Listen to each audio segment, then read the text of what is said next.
gente nunca sabe quando a vida vai mudar completamente.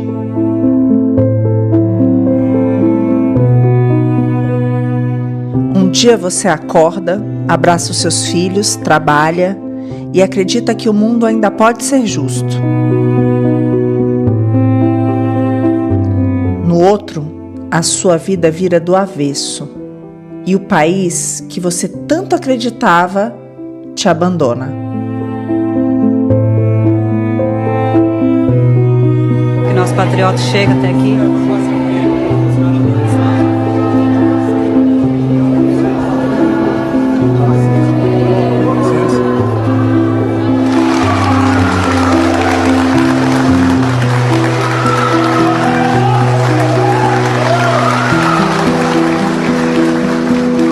Clériston Pereira da Cunha, o Clezão, era comerciante, casado, pai de 2 filhas.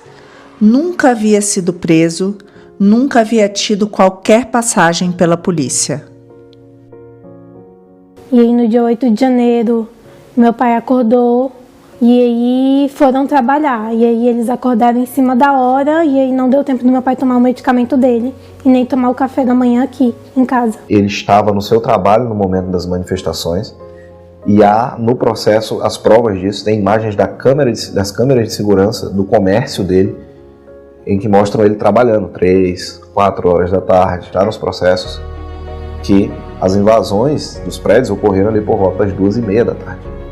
Ele sabia que ia ter uma manifestação em frente ao Congresso, só que ele não imaginava que seria da forma que foi. E aí ele trabalhou até 4 horas da tarde, 4h30 da tarde. Depois ele fechou a loja, foi para a Praça dos Três Poderes, chegou lá por volta de 5 horas, 5h20. E veio por curiosidade observar o que estava acontecendo. Então ele chegou aqui por volta das 5 da tarde, não havia mais manifestação, não havia mais distúrbio, não havia mais confronto. E ele, por curiosidade, entrou no prédio do Senado para observar o que estava acontecendo. Ezequiel Ferreira Luiz, caminhoneiro, casado, pai de 6 filhos. Nunca havia sido preso, nunca havia tido qualquer passagem pela polícia.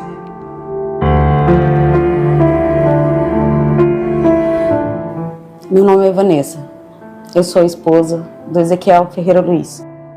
Ele foi preso em Brasília no dia 8 de janeiro. Nós somos pais de 6 crianças. Meu marido saiu de Ji-Paraná para devolver um carro em Brasília. Ele era para ser um bate e volta, era só devolver o carro e na segunda-feira já ia retornar. Que esse carro era um carro alugado, ele veio trabalhando para devolver esse carro. No dia 8, por volta de 1h30, ele estava em Anápolis, almoçando com outro amigo, inclusive tem registros de mensagem dele mandando a localização para a esposa, falando que estava lá. Quando ele chega a Brasília por volta de 4 da tarde, ele diz que estacionou ali na S2 e foi caminhando. Falou que chegou, ainda havia barreira policial, falou que ficou olhando de longe, o policial perguntou se eles queriam entrar. E eles falaram que sim, passaram por revista. E já aquela movimentação de bomba de gás, de helicóptero. Com isso, ele fala que tinha policial na porta do Planalto, chamando as pessoas para entrar. Até numa questão para se abrigarem mesmo, de se proteger, que ele entra, que eles são orientados a deitar por conta da fumaça, e eles ficam ali o tempo todo e informam para eles que é para ficar tranquilo, que quando passar a situação, eles sairiam dali.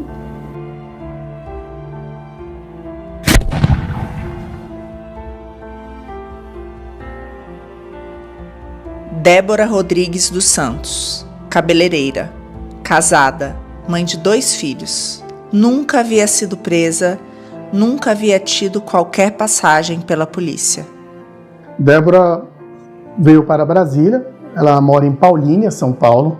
Ela veio para Brasília para a manifestação do dia 8 de janeiro. E no dia ela viu a Estátua da Justiça e um homem que estava passando segundo ela nos relatou, sugeriu com que ela escrevesse na estátua a frase "perdeu o mané". E ele faltou talvez um pouco de malícia da minha parte, porque ele começou a escrita e ele falou assim: eu tenho a letra muito feia, moça, você pode me ajudar a escrever? E aí eu continuei fazendo a escrita da frase dita pelo ministro Barroso, e eu, de fato, eu não sabia, eu não adentrei em nenhum dos prédios da STF, nem do Congresso, nem da casa do Planalto, em nenhum dos lugares, eu só fiquei naquela praça. Ela não tem nos autos qualquer prova que ela adentrou em qualquer prédio público, não tem no celular dela uma perícia consistente a fim de identificar qualquer ato que ela tenha incentivado, né, a invasão dos prédios públicos ou a depredação do patrimônio público.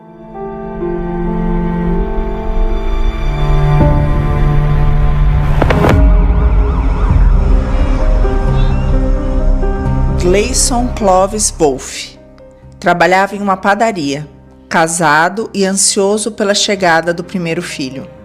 Nunca havia sido preso, nunca havia tido qualquer passagem pela polícia.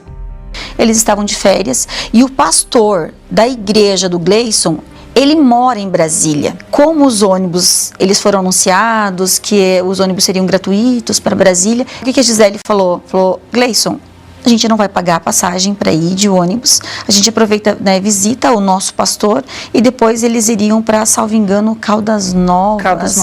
A Gisele estava grávida de 4 meses, eles alugaram um Airbnb, né, em Brasília, porque nunca foi a intenção ficar no QG. Quando começou as manifestações, inclusive um vídeo que tem do pessoal subindo a rampa, dos manifestantes subindo a rampa de maneira pacífica, até ali não existia depredação, não existia violência nem nada. Então, o Gleison inclusive compartilhou aquele vídeo que estava se espalhando na internet, né? Instagram e Facebook, ele compartilhou esse vídeo da estrada, enquanto eles estavam indo para Brasília. Eles chegaram em Brasília, já estava o caos. E início da noite tinha acontecido toda a depredação. Eles não tiveram chance de descer, a não ser no QG. O motorista do ônibus se recusou, falou: não, eu vou levar vocês até o QG, que é onde foi determinado para mim levar. Chegou no QG, a Gisele estava sem bateria, ele estava sem bateria. A viagem durou mais do que o normal. Eles desceram no QG com todos os demais manifestantes e foram colocar o celular para carregar, que tinha lugares para carregar celular lá, para dar uma carga para poder entrar em contato com o pastor. Nisso o QG foi cercado, eles cancelaram o Airbnb porque eles não conseguiram mais sair dali. Eles ganharam aí uma barraca para passar a noite, porque ela estava gestante, as pessoas arrumaram essa barraca e eles tiveram que dormir no QG. No outro dia de manhã, os dois foram presos.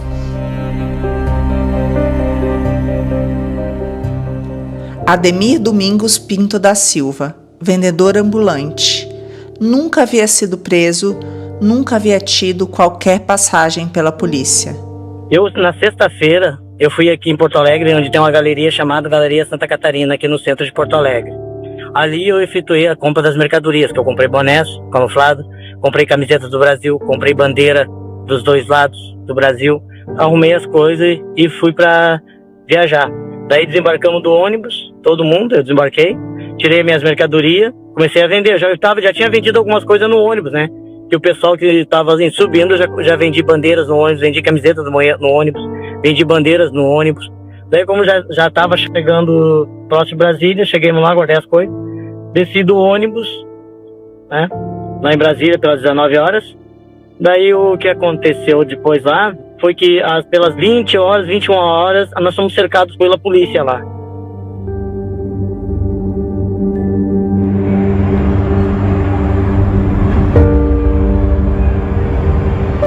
No dia 8 de janeiro de 2023, 243 pessoas foram presas em Brasília, dentro dos prédios públicos e na Praça dos Três Poderes.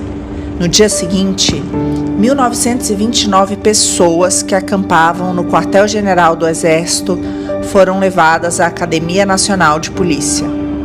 Muitos nunca estiveram nas manifestações e acreditavam que aquele lugar seria seguro.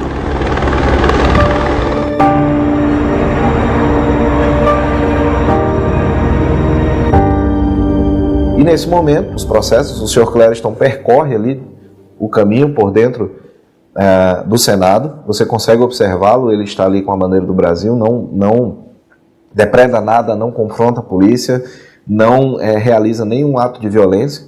E ele já começou a passar mal, porque ele não tinha se alimentado e não tinha tomado os medicamentos dele. Meu pai fazia uso de 9 medicamentos por dia. E aí ele se assustou e viu um policial, e aí o policial falou bem assim: não, você tá passando mal? Vou te mostrar o melhor caminho para você ir embora. E ele escutou esse policial e seguiu o policial. Aquilo que deveria ser uma manifestação pacífica se tornou ali no verdadeiro campo de guerra. E aí, a partir desse momento, houve ali essa atuação da polícia para impedir quem estava querendo depredar e outras pessoas querendo se proteger. Quando isso começa a acontecer, alguns policiais e militares do Exército, quando viram toda essa situação e viam que havia pessoas envolvidas ali que não estavam cometendo crime nenhum, pelo contrário, estavam em risco, senhoras idosas, criança, vendedor de algodão doce, pessoa vendendo salgadinho lá, todo mundo via essas imagens. Quando essas pessoas começaram a estar em perigo, alguns militares da polícia legislativa, do exército, da polícia militar, convidaram essas pessoas para entrar nos prédios para se proteger de toda essa situação. E por isso não havia mais proibição da entrada das pessoas. É por isso que o senhor Clériston, quando chega às 5 horas da tarde, não é impedido de entrar. Você vê ele caminhando lá, tem um determinado momento em que ele está no plenário do Senado, ele está mexendo no celular e há um policial de costa para ele mexendo no celular também. Então, como essa pessoa representaria um risco, sendo que estava todo mundo ali absolutamente relaxado? Que ele realmente estava passando mal. E aí, após isso, meu pai virou para o policial e perguntou: onde que é o melhor caminho para eu ir embora? E o policial disse: reúne todo mundo que está aqui e quando todo mundo reunir, eu mostro o melhor caminho para vocês. E aí meu pai começou a articular, conversar com o pessoal. E aí nisso conseguiu reunir o pessoal, e aí o meu pai foi um dos primeiros a ser detido, a ser preso. Só que depois disso, chegou uma ordem, não sabemos de quem, nem como, determinando a prisão de todas as pessoas que estivessem lá dentro. Seja porque entraram por curiosidade, seja porque entraram para evitar as depredações, seja porque entraram para se proteger, foram presas de maneira indiscriminada e levadas ao presídio. Existe um depoimento de um dos tenentes que fez a condução, tenente da Polícia Militar aqui do DF, que várias dessas pessoas que foram presas dentro dos prédios, ele teve que ajudar a subir no ônibus da polícia, no dia 8 de janeiro, de tão frágeis que essas pessoas eram. Lá ele se sentiu seguro, porque tinham várias pessoas rezando, tinham idosos, tinham pessoas que não estavam... não tinha quebradeira, ninguém estava quebrando ali, estavam todo mundo pacífico. Depois disso, chega o choque, e o choque começa a dizer que quem manda ali são eles, e começa a ter um atrito entre o Exército e a PM. Fecharia aí, caramba! Comanda tua tropa! E foi ele mesmo que me mandou uma mensagem falando: fica tranquila, a gente foi preso aqui, mas fica tranquila. Eu fiquei extremamente aflita, e porque eu já perdi o contato com ele, e eu entrei no YouTube, e no primeiro vídeo lá tava um vídeo da CNN, e eu vi o meu marido descendo a rampa, algemado. E aí eu tive certeza que era verdade o que ele tinha falado. E aí desde então já não tinha mais notícia dele. No dia 17 de março, era por volta de umas 6 horas da manhã, a Débora estava dormindo com a família. Ela e o esposo escutou os barulhos da polícia batendo no portão. Nesse momento, então, todos entraram dentro da casa, todos os policiais fortemente armados. As crianças da Débora dormiam na cama junto com ela. Deram a ela apenas poucos minutos para que ela pudesse se trocar. E ali a Débora foi levada. Eu nunca fiz nada de ilícito na minha vida. Então eu queria pedir, assim, de todo o coração, que se compadecesse de mim. Porque eu sou uma mãe, que eu nunca me afastei dos meus filhos. Essa separação tem feito eles sofrer demais. E eu só queria que que soubesse disso, excelência, porque isso tem feito minha família sofrer demais. Estamos dando prazo de 1 hora e é um prazo bastante razoável para que todos entrem nos ônibus e saiam em paz. Todos vão se direcionar a esses ônibus, vão entrar nos ônibus e a gente vai levar vocês para os seus destinos de rodoviária para vocês seguirem seus destinos de volta para casa. Foi falado isso.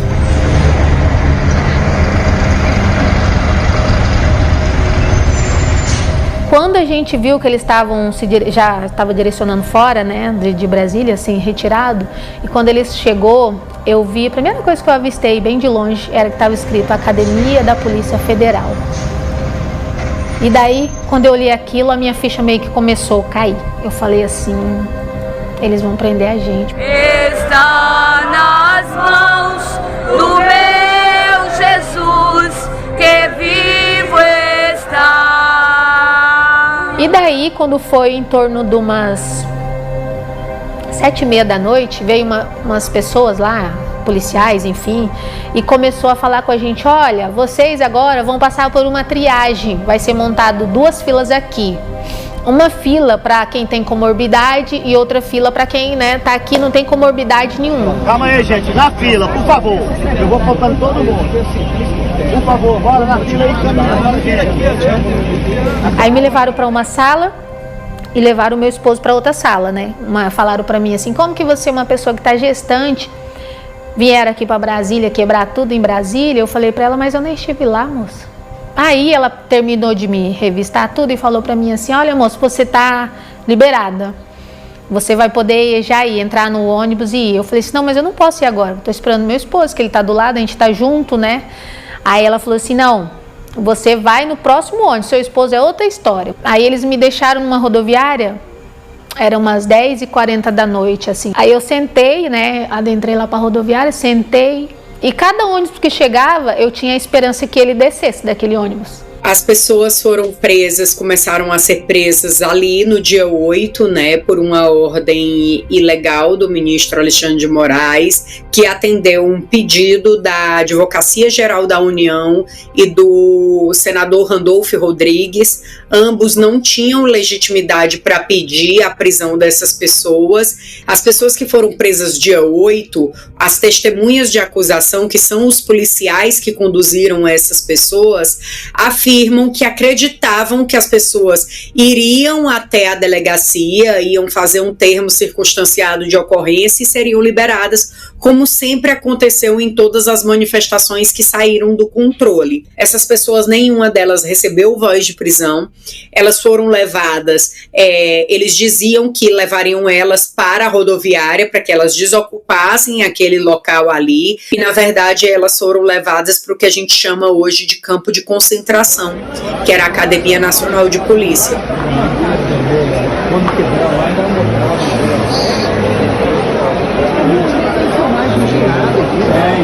É um banheiro só para tudo isso de gente, tá? Para começar. Aqui, ó, no frio, no relento. Nós temos relatos de alguns dos nossos assistidos, né, no meio daquela multidão que adentrou dos prédios públicos. Segundo o relato de alguns policiais, foram de 30 a 40 mil pessoas que adentraram nos prédios públicos. Um dos policiais reconheceu um dos meus assistidos e falou, o caso do Daniel, estava de forma pacífica, eu me lembro dele. Ele não vandalizou nada, pelo contrário, ele até nos ajudou a limpar ali o ambiente lá dentro e ele foi condenado a 17 anos de prisão. Nós não somos terroristas, é uma pessoa do bem. Quem estava lá na era o Jacques, aquele cara lá, não era da manifestação pacífica, não foi o Vamos Fazer do Bem. Tem gente passando mal aqui. O que realmente me fez perceber a seriedade do que estávamos vivendo e a falta de individualização das condutas foi a visita que eu fiz à Papuda. Não havia necessidade na época de autorização no ministro Alexandre de Moraes, o que hoje é indispensável, é um absurdo, porque eu estou há mais de um ano esperando a autorização do ministro Alexandre de Moraes para voltar a Papuda e poder visitar os presos do 8 de janeiro. Eles são abandonados, não têm direitos humanos, nem os mais básicos, que homicidas, estupradores têm. E quando eu cheguei no presídio e comecei a conversar com os presos, eu percebi pelos documentos que estavam me apresentando do próprio Ministério Público o quanto eles eram vítimas de uma grande armação. E mais tarde entendemos ainda melhor o que aconteceu ali, quando a Vaza Toga 2 revelou que, apesar de pedidos da Procuradoria-Geral da República, em alguns casos mais de um mês depois, para a soltura de determinados presos, o ministro Alexandre de Moraes se arrogou ao direito de avaliar primeiro as redes sociais das pessoas e manter presas aquelas que a sua assessoria identificasse como opositoras ao governo ou com manifestações tidas por antidemocráticas, mas que no fundo eram apenas manifestações de opinião das pessoas que estavam presas, e no Brasil não existe prisão por opinião.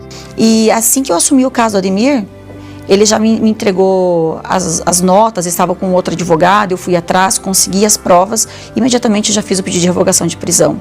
E no dia 26 de janeiro mesmo, veio a primeira negativa.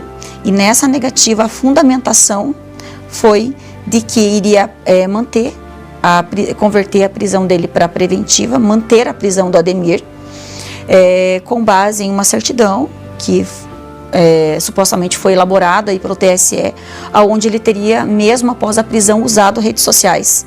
Eu sabia que ele não tinha a rede social, que no link me direcionava para o Twitter, né, o antigo Twitter.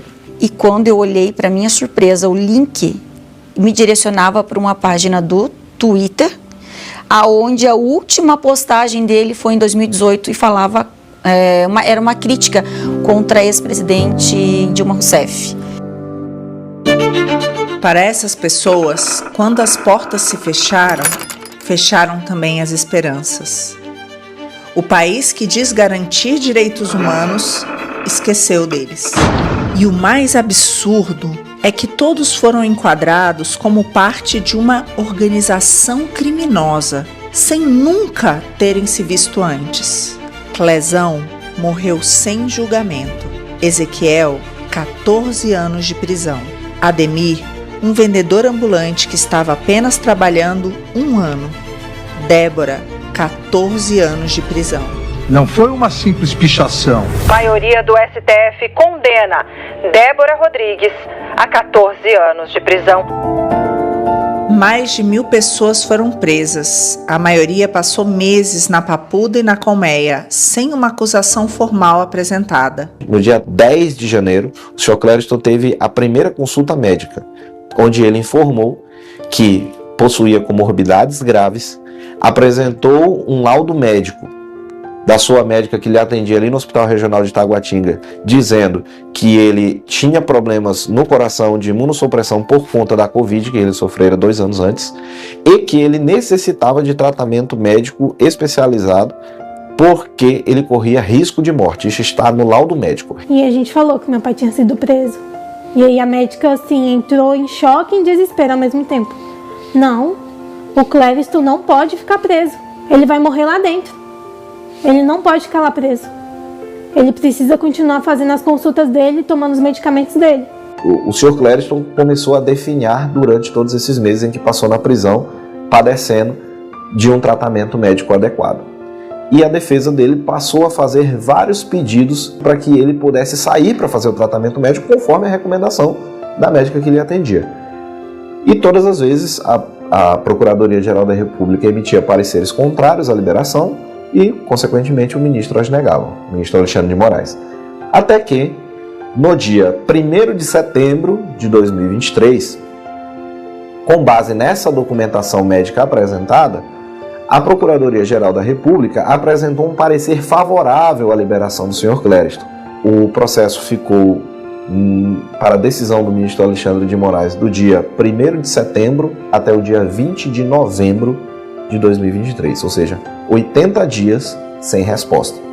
E, infelizmente, no dia 20 de novembro de 2023, o Sr. Clériston veio a falecer dentro do presídio. Um dia depois da morte de Clezão, o ministro Alexandre de Moraes foi condecorado pelo presidente Lula. O ministro apareceu nesta terça-feira no Instituto Rio Branco para receber das mãos de Lula a Medalha do Mérito de Rio Branco, honraria destinada a serviços meritórios. O que aconteceu com a Débora foi uma das maiores atrocidades jurídicas que já aconteceu no nosso país. Foram 9 pedidos de liberdade negados. No dia que o ministro Alexandre de Moraes recebe a denúncia da Débora, ele solta, ele mesmo profere uma decisão para soltar uma falsobiomédica acusado de matar uma outra mulher aqui no Goiás. Qual é a motivação que o ministro solta essa mulher? Ela era mãe de 2 filhos pequenos. O caso dela mudou a opinião do Fux. Um ministro que estava condenando todos os réus do 8 de janeiro em penas altas. E o ministro Alexandre, com o seu trabalho, ele explicitou a conduta de cada uma das pessoas. E eu confesso que, em determinadas ocasiões, eu me deparo com uma pena exacerbada. E aí, ele foi preso e ele sofreu muita humilhação lá dentro. Muitas humilhações. Ele emagreceu quase 20 quilos. Ele relata, ele quase morreu com problemas intestinais. Assim, não é só o fato dele ter uma doença lá dentro, é da assistência. E por se tratar de presos políticos, a sensação que eu tenho é que eles não se importam, eles querem assim pagar para ver se vai morrer. E desde o primeiro pedido que fizemos no processo do Ezequiel, nós demonstramos isso, que o Ezequiel não veio de ônibus, que o Ezequiel não quebrou nada, veio a trabalho, que ele chegou já no final de tudo, não tinha como ele ter realizado aquelas atividades ali. E todas as provas foram ignoradas, salvo engano, junho ou julho de 2023. E a Vanessa teve a curiosidade de entrar para acompanhar junto com as crianças. Ele falou aquilo que era verdade ali e nós pedimos para o magistrado, ao final da audiência, se ele poderia permitir que o Ezequiel visse a família, porque o filho dele mais velho achava que ele tinha morrido. Ele ver os filhos foi muito bom, mas eu acho que ver as crianças vendo ele me causou muito mais impacto. Eles todos pediram bênção para o pai, fizeram um momento de oração, começaram a perguntar como o pai estava, eles ficaram eufóricos e perguntavam: pai, quando é que você volta? Pai, quando você volta? E ele não sabia quando ele ia voltar para casa. E ele basicamente ali se despediu dos filhos. Além da prisão do meu marido, tem essa multa hoje de 30 milhões. Logo no início, quando meu marido foi preso, todos os bens no nome do meu marido foram bloqueados para venda. Junto com o mandado de prisão do meu marido, foi bloqueado o licenciamento dos caminhões. E juntamente com o bloqueio do licenciamento, foi bloqueado o meu salário. Eu sou servidora pública há mais de 15 anos. Eu estava de licença maternidade do Paulo. Eu estava no 2º mês de licença maternidade do Paulo. E para mim foi uma grande surpresa. No final do mês, era para mim receber o meu salário. Eu não ter mais acesso a ele. O meu salário estava retido, bloqueado. Fui no banco perguntar por que estava bloqueado. E a informação que eu tinha era que o STF mandou bloquear. Como a maioria dessas pessoas não são pessoas que têm muitas coisas, então estão bloqueando tudo deles. Estão bloqueando imóveis, estão bloqueando veículos, bloqueiam contas, bloqueiam tudo. Eu estou sem o meu marido, que é a coisa mais importante. Eu fiquei com o meu salário bloqueado. E eu fiquei sem os caminhões que deles saiu a nossa fonte de renda. Então, eu fiquei sem a fonte financeira e fiquei também com uma dívida. Além de não ter o dinheiro, com a dívida. E quando eu fui fazer essa ultrassom,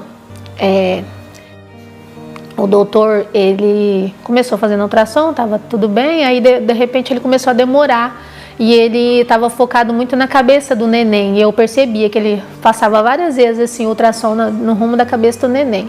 Aí eu comecei a meio que me preocupar. E ele não falava nada. Já era um tempo que já tinha passado.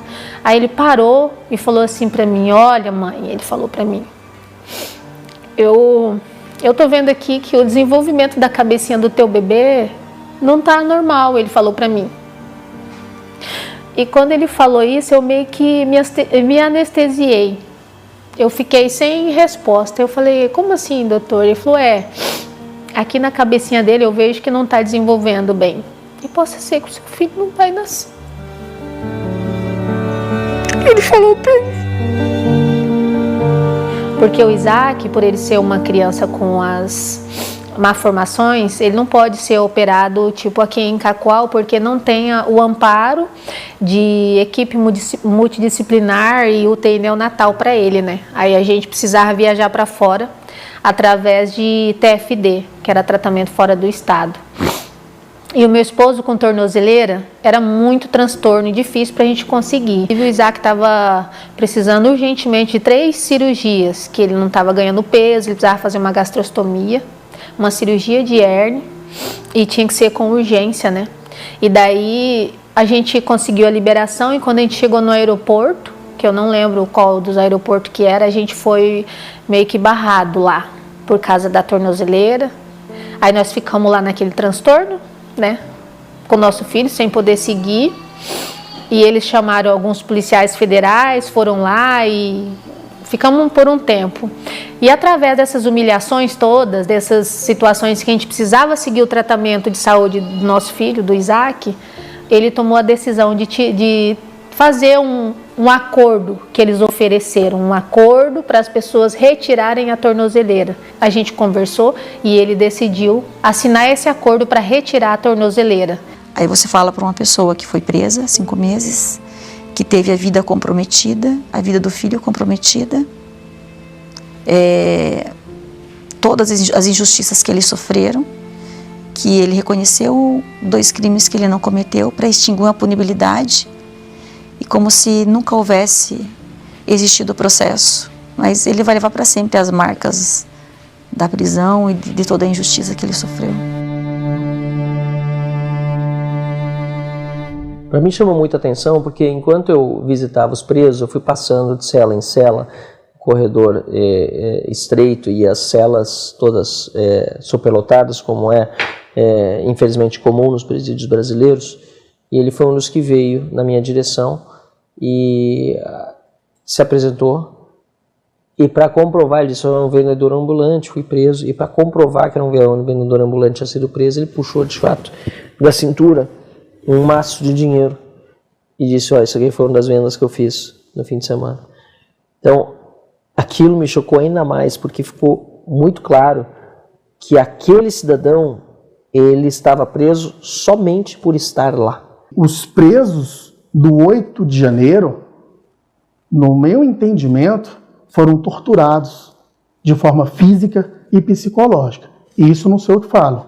Há relatórios da Defensoria Pública da União, primeiro relatório e segundo relatório, falando, e existe relatório confirmado do mecanismo de combate à tortura, que confirmou que eles foram condenados à pena de fome, condenados a uma privação de liberdade em cadeias extremamente superlotadas, foram condenados à dificuldade de encontro com a família e todas as mazelas que é acometida dentro do estabelecimento prisional. Chegando na colmeia, a gente tinha em torno de mais ou menos ali 300 mulheres presas e elas estavam divididas em 2 alas, né? E nessas 2 alas era um banheiro para cada 130, 150 mulheres. E ali elas começaram a passar as maiores dificuldades que se pode imaginar. Falta de tratamento médico, falta de roupa, inclusive não tinham como lavar as roupas porque não tinham nenhum produto ali de higiene,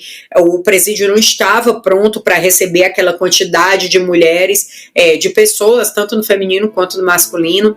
Depois de meses presos e liberados com tornozeleiras ou vivendo sob medidas cautelares impostas pelo Supremo Tribunal Federal, muitos fugiram. O medo de uma nova prisão fez com que muitos cruzassem a fronteira. Na Argentina, pediram refúgio político e o governo concedeu asilo provisório a parte deles. Fui para a Argentina já 2 vezes visitar, e na Argentina é muito sofrido, é muita dor. Eles não têm a mesma força, eles não têm esperança. Eles não têm esperança. É uma coisa a ser questionada, porque eles foram para lá.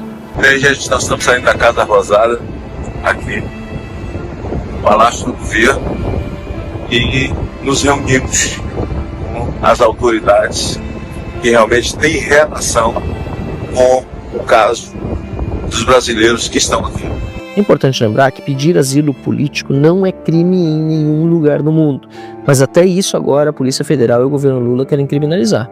Mas o fato do presidente Javier Milei ter vencido as eleições coincidia com meses após vários brasileiros terem sido condenados injustamente a essas penas altíssimas, levou com que muitos escolhessem a Argentina buscando ter uma vida, eu não diria normal, mas pelo menos livre até o ponto em que elas podem ter uma vida livre num país onde não falam a língua e onde tem as dificuldades naturais de quem está numa condição até agora de asilado temporário e longe da família, inclusive. Porque hoje esses asilos temporários, que são renováveis a cada 90 dias, não são garantia de que essas pessoas não serão presas. Até porque 5 pessoas já foram presas, apesar de terem asilo temporário em vigor. E por que foram presos? Porque Alexandre de Moraes decidiu fazer uma caçada a esses brasileiros do exterior.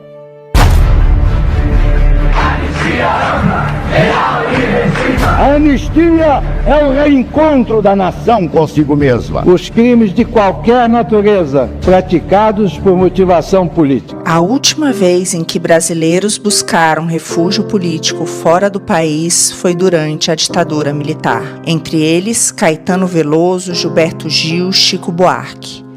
Todos voltaram anistiados, celebrados e livres. Curiosamente, hoje, esses são os mesmos brasileiros que são contra a anistia.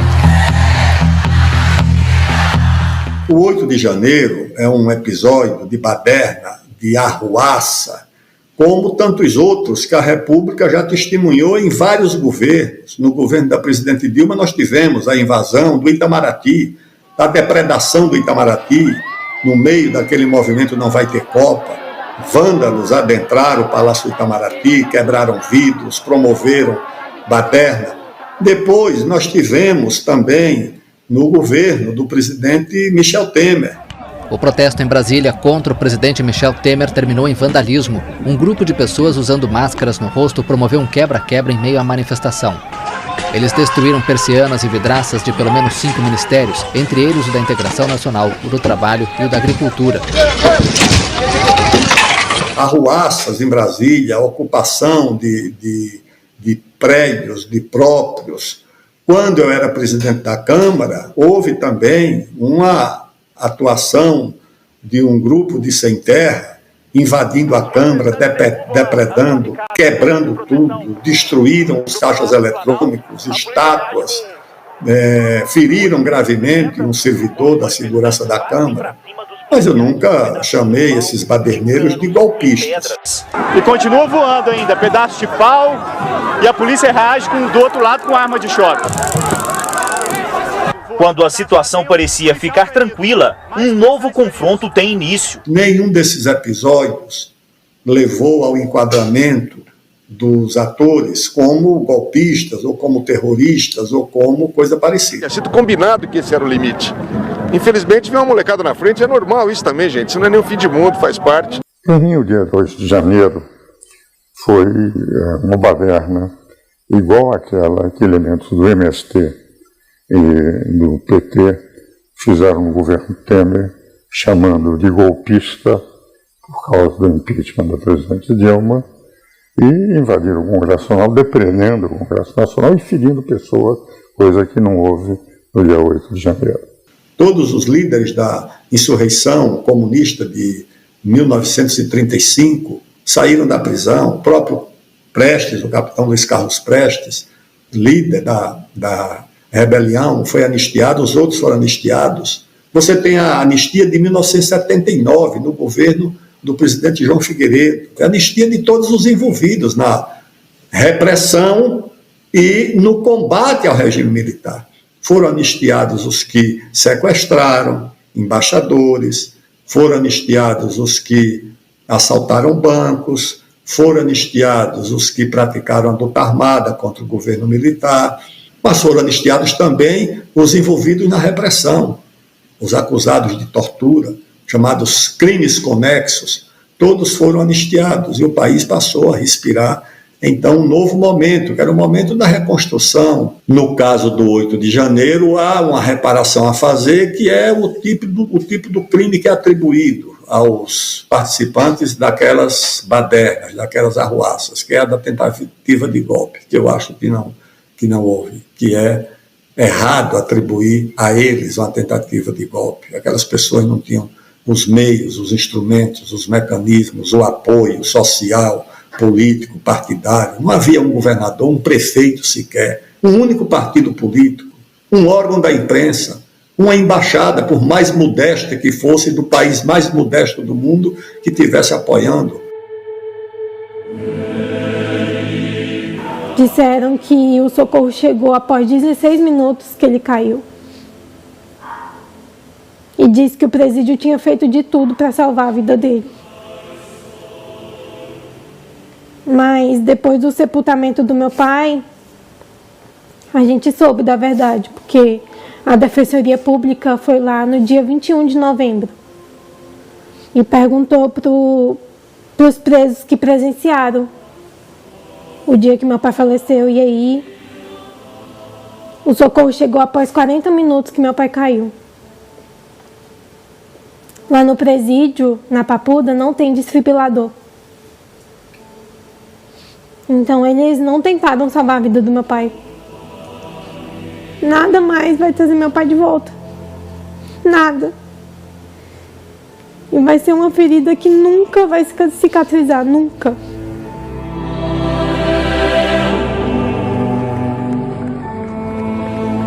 Depois de tanta dor, o silêncio já não pede vingança, pede resposta.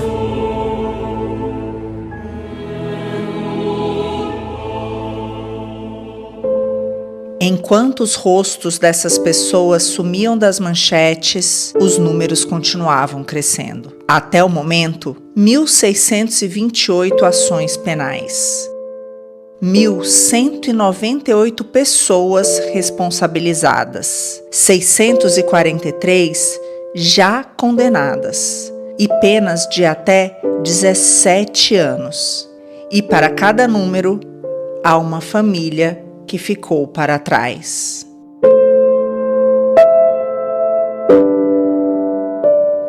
O tempo passa e o país segue como se nada tivesse acontecido.